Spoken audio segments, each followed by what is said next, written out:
started my business in 1977 and moved into my first workshop working with instrument makers in 1979.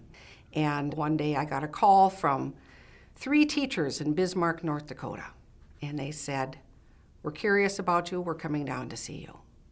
And they did. They came down and we got to know each other, and they became the first community of string teachers to give me their just absolutely unflagging support. I work with communities, I work with teachers, and to have that trust and that belief from that community is extremely important. And 40 years later, I still do business with those 3 teachers. And so I've learned the world of violins. I've learned how to go out into the greater world, and we do go all across the world to find our violins.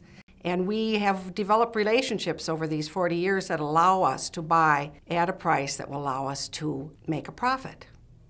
I think indeed the lockout of the Minnesota Orchestra was a setback. We've recovered, and we have the continued confidence of the Minnesota Orchestra players, the string players. In fact, I think we have even more confidence than we did before the lockout because we absolutely stood behind them in any way, shape, or form that we could. But it was a really difficult period of time. It was 16 months. And to lose a major portion of your client base for that long a time is extremely difficult. And so we really had to focus on the business which was outside of the Twin Cities in order to sustain ourselves. We are blessed at Gibbons Violins with having absolutely the best customers we can imagine. They're all musicians. They are important parts of our community, and they are on a process of becoming better musicians. They're an amazing group of people.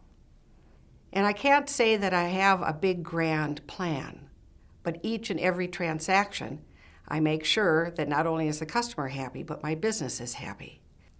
I feel very fortunate to be working in the city of Minneapolis.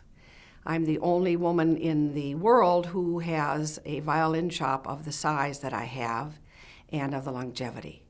And I've been successful because I am in a community that has been absolutely welcoming and open-minded, and I feel extremely fortunate.